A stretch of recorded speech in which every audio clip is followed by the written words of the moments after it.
At the Grindhouse, we create a unique cup of coffee using espresso or freshly ground and roasted coffee to perk you up and help you start your day.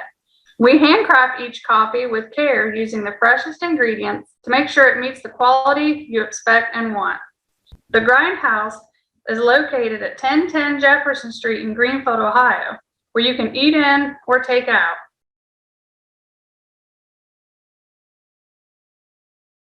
It's my understanding you've been operating the Grindhouse Cafe for how long? We started back in December 13th of 2020.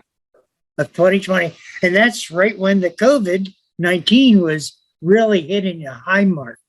Yes, we started working in the building January of 2020, and then COVID hit in March. Me and my husband both love to enjoy a cup of coffee, and leaving the house early to go to our previous jobs, there was nowhere in town really to stop and get a good cup of coffee on our way to work. When I worked in Chillicothe, I would get a cup of coffee after I already did my 40-minute drive. Do you have a lot of background in running a business? Yeah, I worked at a grocery store for over 10 years.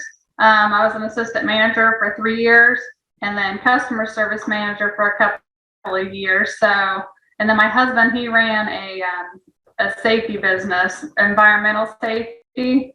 So we both have some experience in business.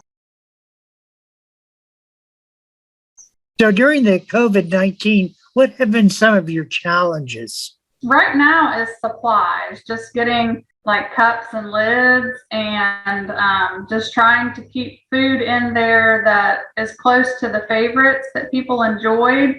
Distribution warehouses are having trouble getting people to work to not only to make the food and products, but also to even deliver. In all aspects of trying to get the food here, whether it's being made or delivered, has been issues.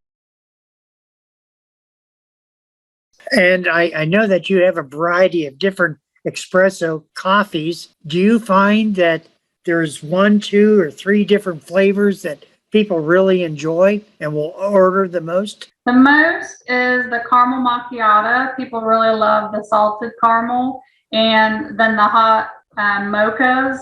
Some people get it iced, some get it cold or hot, but the white chocolate and the dark chocolate, those 3 are usually the top: the caramel, white, and dark. In addition to espresso coffee, what happens if you're really not into coffee? Do you have other beverages available?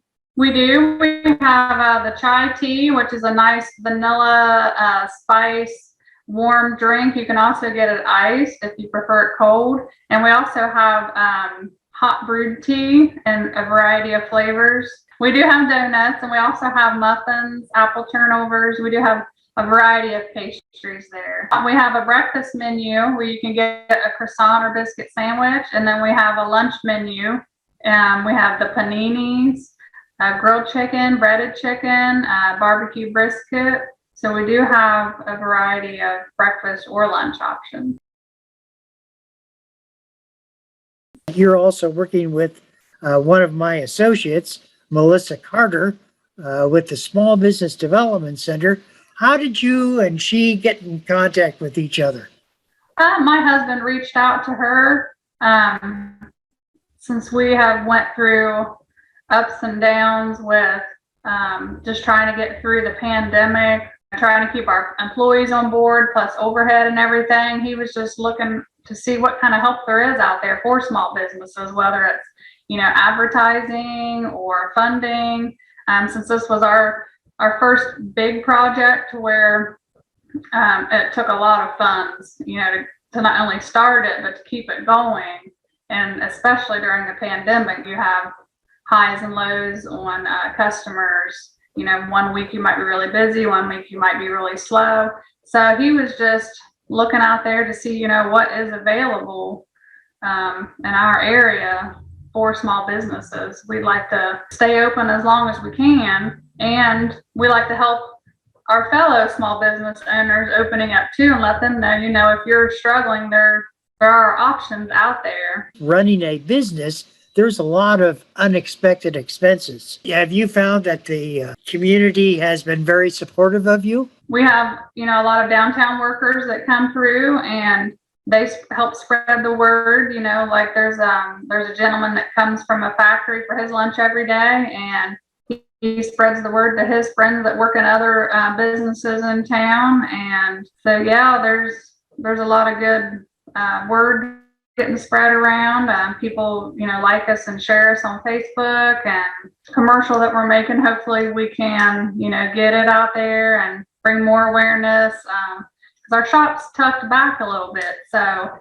lot of people drive by and then they happen to look over, and because I still get people that stop in and they're like, I didn't even know you were here. It's amazing how many people pass by and don't even realize we're there. You had another individual come to you and say, I'm thinking about starting a business, not a coffee shop, but just starting a business. What are some pieces of advice you would give to them? One of the toughest things for us in the beginning was just knowing what steps to take first. They should check with, any kind of downtown city buildings that might be in their area. They might have like a business checklist that you can go by to make sure that you're doing things in the right order, as far as, prepping your building, making sure you're getting the right inspections done and just following the right trail so nothing's missed and you have a smooth opening. Hey, we're talking with Lisa Boyd. Lisa Boyd and her husband, Chris, own the Grindhouse Cafe in Greenfield, Ohio. Lisa, thank you very much for spending some time talking about your program.